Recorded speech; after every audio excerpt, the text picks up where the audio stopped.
Hi! Hello! Welcome to Priyam cooking. ఈరోజు ఒక evening snacks రెసిపీని చూపించబోతున్నానండి. అదేంటంటే రెస్టారెంట్ స్టైల్ గోబీ 65ని ఇంట్లోనే ఈజీగా ప్రిపేర్ చేసుకోవచ్చు. ఎంతో క్రిస్పీగా ఉంటది. ఇంట్లో అండ్ ఇంగ్రీడియెంట్స్‌తోనే మనం వీటిని ప్రిపేర్ చేసుకోవచ్చు.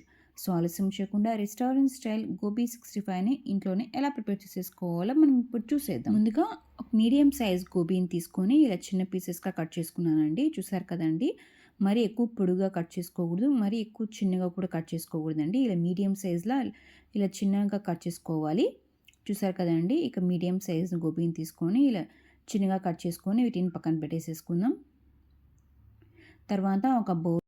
తర్వాత ఒక బౌల్‌ని తీసుకొని ఇందులోకి కొన్ని వాటర్ వేసుకొని ఈ వాటర్‌ని బాగా హీట్ చేసుకోవాలి. ఈ వాటర్ కొంచెం హీట్ అయిన తర్వాత ఇందులోకి మనం కట్ చేసి పెట్టుకున్నాం కదా కాలీఫ్లవర్‌ని వాటిని వేసుకోవాలి.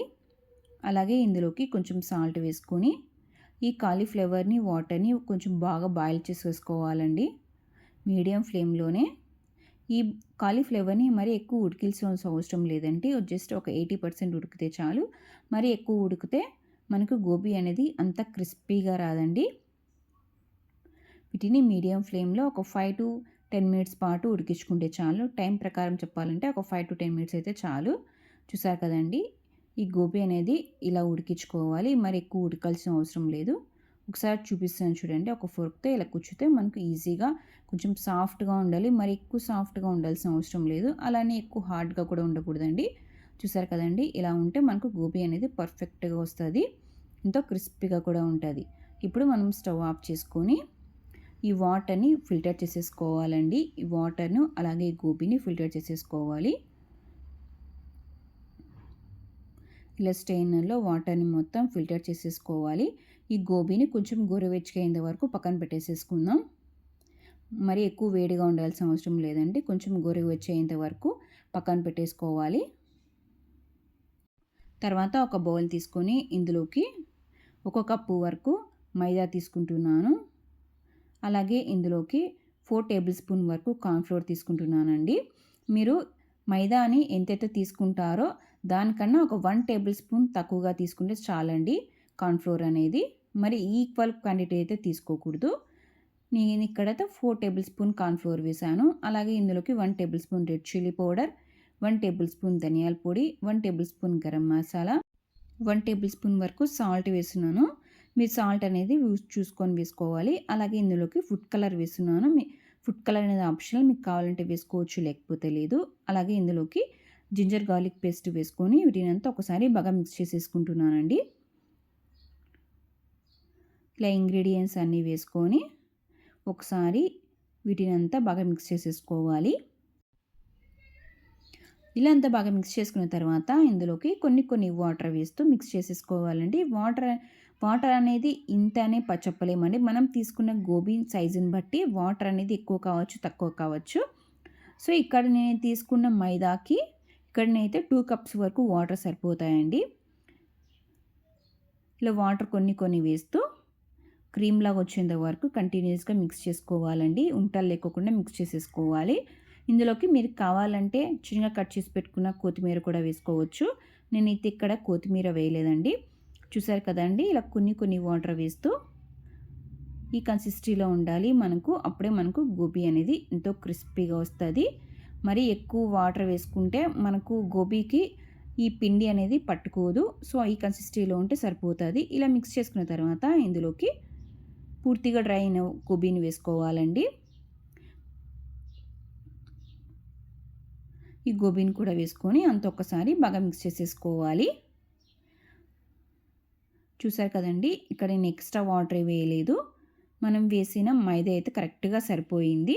ఒకవేళ మీకు కొంచెం మైదా అనేది తక్కువగా అనిపిస్తే కొంచెం వేసుకొని మైదాను, కార్న్ ఫ్లోర్ వేసుకొని మరొకసారి అంతా బాగా మిక్స్ చేసేసుకోవాలి. ఇక్కడ నాకైతే కరెక్ట్‌గా సరిపోయిందండి. 1 కప్పు మైదాకి 4 టేబుల్ స్పూన్ కార్న్ ఫ్లోర్ అయితే కరెక్ట్‌గా సరిపోయింది. నేను తీసుకున్న గోబీకి అయితే. మీరు తీసుకున్న గోబీ సైజుని బట్టి ఇక్కడ మైదా, కార్న్ ఫ్లోర్ అనేది తీసుకోవాలి. చూసారు కదండీ! ఇక్కడ కరెక్ట్‌గా సరిపోయింది. ఇలా అంతా ఒకసారి బాగా మిక్స్ చేసేసుకోవాలి. ఈ గోబీని మరి నానబెట్టుకోవాల్సిన అవసరం లేదండి. డైరెక్ట్‌గానే మనం డీప్ ఫ్రై చేసేసుకోవచ్చు. మరి వీటిని ఒక 5-10 మినిట్స్ పాటు నానబెట్టుకోవాలి అనేది అయితే ఏముండదు. ఇలా అంతా బాగా మిక్స్ చేసేసుకొని మనం వీటిని డైరెక్ట్గానే డీప్ ఫ్రై చేసేసుకోవాలి. ఇప్పుడు మనం డీప్ ఫ్రైకి సరిపడా ఆయిల్ అనేది పెట్టుకొని ఇప్పుడు మనం వీటిని డీప్ ఫ్రై చేసేసుకుందాం. ముందుగా డీప్ ఫ్రైకి సరిపడా ఆయిల్ వేసానండి. ఆయిల్ హీట్ అయిన తర్వాత ఇందులోకి మనం ప్రిపేర్ చేసి పెట్టుకున్నాం కదా గోబీని వేసుకొని డీప్ ఫ్రై చేసుకోవాలి మీడియం ఫ్లేమ్లోనే. ఈ గోబీ అనేది అంత ఒకటేసారి వేయకోకుండా ఇలా విడివిడిగా ఒకటి తర్వాత ఒకటి వేస్తూ సపరేట్గా వేసుకొని డీప్ ఫ్రై చేసుకోవాలి. మనం గోబీ అనేది అంత ఒకటేసారి వేస్తే ఉంటల్లాగా అయిపోతుంది, అంత పర్ఫెక్ట్గా రాదండి. ఇలా ఒక గోబీని తర్వాత ఒక గోబీని వేస్తూ మీడియం ఫ్లేమ్లో కొంచెం క్రిస్పీగా కొంచెం గోల్డెన్ కలర్ వచ్చేంత వరకు మీడియం ఫ్లేమ్లోనే డీప్ ఫ్రై చేసుకోవాలి. అచ్చం రెస్టారెంట్ స్టైల్ అయితే ఎలా అయితే ఉంటుందో సేమ్ అదే టేస్టే ఉంటుందండి. ఇంట్లోనే ఈజీగా ప్రిపేర్ చేసేసుకోవచ్చు. మీడియం ఫ్లేమ్లో మనం ప్రిపేర్ చేసి పెట్టుకున్న గోబీని అంతా కొంచెం కలర్ వచ్చేంత వరకు డీప్ ఫ్రై చేసేసుకోవాలండి. మధ్య మధ్యలో వీటిని టర్న్ చేస్తూ మిక్స్ చేసేసుకోవాలి. చూసారు కదండి, ఇలా కొంచెం కలర్ చేంజ్ అవ్వాలి. ఇలా కొంచెం క్రిస్పీగా వచ్చిన తర్వాత వీటినన్నీ ఒక ప్లేట్లో తీసేసుకుందాం. ఈ గోబీనే రెసిపీనే కాకుండా మన ఛానల్లో మరికొన్ని డిఫరెంట్ స్నాక్స్ రెసిపీస్ ఉన్నాయి. ఒకసారి కావాలంటే మన ఛానల్ సబ్స్క్రైబ్ చేసుకొని వీడియోస్ ఒకసారి చెక్ చేయండి. చూసారు కదండి ఇలా ఎంత క్రిస్పీగా వచ్చిందో మన గోబీ అనేది. ఇలానే మనం ప్రిపేర్ చేసి పెట్టుకున్న కాలీఫ్లవర్తో ఇలానే అన్నీ డీప్ ఫ్రై చేసుకోవాలి మీడియం ఫ్లేమ్లోనే. కొంచెం క్రిస్పీగా కొంచెం గోల్డెన్ కలర్ వచ్చేంత వరకు. ఈ గోబీ అనేది అంత ఒకటేసారి వేయకోకుండా ఇలా ఒకటి తర్వాత ఒకటి వేస్తూ డీప్ ఫ్రై చేసేసుకోవాలండి. అంతా ఒకటేసారి వేస్తే మనకు ఉంటల్లాగా వచ్చేస్తుంది. అలా కాకుండా ఇలా సపరేట్గా వేస్తూ డీప్ ఫ్రై చేసేసుకోవాలి. ఇలానే అన్నీ డీప్ ఫ్రై చేసుకొని వీటిని అన్నీ ఒక ప్లేట్లో తీసుకొసుకున్నాను. చూసారు కదండి ఎంత క్రిస్పీగా వచ్చిందో. ఇందులోకి మీకు కావాలంటే సాసులు కూడా వేసుకొని డీప్ ఫ్రై చేసేసుకోవచ్చండి. నేనైతే ఇక్కడ సాసు లేదు, ఓన్లీ గోబీ 65ని మాత్రమే చూపించబోతున్నాను. తర్వాత మరొక ప్యాన్ తీసుకొని ఇందులోకి 1 టేబుల్ స్పూన్ వరకు ఆయిల్, ఇలా పొడిగా కట్ చేసి పెట్టుకున్న 4 గ్రీన్ చిల్లీస్ని అలాగే కొంచెం కరివేపాకుని వేసుకొని ఒక 2 మినిట్స్ పాటు వీటిని రోస్ట్ చేసేసుకోవాలి. ఇలా 2 మినిట్స్ పాటు వేయించుకున్న తర్వాత ఇందులోకి మనం డీప్ ఫ్రై చేసి పెట్టుకున్నాం కదా గోబీని, వాటిని వేసుకోవాలి మీడియం ఫ్లేమ్లోనే. మీకు ఇంకొంచెం స్పైసీగా కావాలంటే అలాగే ఇందులోకి 1 table spoon red chilli powder అలాగే 1/2 టేబుల్ స్పూన్ సాల్ట్ వేసుకొని మనం వీటిని మిక్స్ చేసేసుకోవచ్చండి. నేనైతే ఇక్కడ రెడ్ చిల్లీ పౌడర్ అలాగే సాల్ట్ వేయలేదు. మీకు ఇంకొంచెం స్పైసీగా కావాలంటే రెడ్ చిల్లీ పౌడర్ అనేది వేసుకొని మిక్స్ చేసేసుకోవచ్చండి. ఇవన్నీ వేసుకొని అంత ఒకసారి బాగా మిక్స్ చేసేసుకోవాలి. మరొకసారి టోస్ట్ చేసేసుకోవాలండి. ఇలా టోస్ట్ చేసేసుకొని సర్వ్ చేసేసుకోవడమే అండి. ఎంతో ఈజీగా ఎంతో టేస్టీగా రెస్టారెంట్ స్టైల్ గోబీ 65ని ఇంట్లోనే ఈజీగా ప్రిపేర్ చేసేసుకోవచ్చు. చూసారు కదండి ఎంత క్రిస్పీగా వచ్చిందో. అలాగే టేస్ట్ కూడా చాలా చాలా బాగుంటుంది. చాలా ఈజీగా కూడా మనం వీటిని ప్రిపేర్ చేసేసుకోవచ్చు. మరొకసారి అంతా బాగా మిక్స్ చేసేసుకొని స్టవ్ ఆఫ్ చేసుకొని వీటినన్నీ ఒక ప్లేట్లో తీసేసుకుందాం. చూసారు కదండి ఇంట్లోనే ఎంతో టేస్టీగా ఈజీగా ఎంతో క్రిస్పీగా రెస్టారెంట్ స్టైల్ గోబీ 65ని ఎలా ప్రిపేర్ చేసేసుకోవచ్చో. ఇందులోకి చిన్నగా కట్ చేసిన కొత్తిమీరతో గార్నిష్ చేసుకొని సర్వ్ చేసేసుకోవడమే. ఇంకెందుకు ఆలస్యం, మీరు కూడా ఈ గోబీ 65ని ఒకసారి ట్రై చేయండి. ఎలా ఉందో కమెంట్ బాక్స్లో తెలియచేయండి.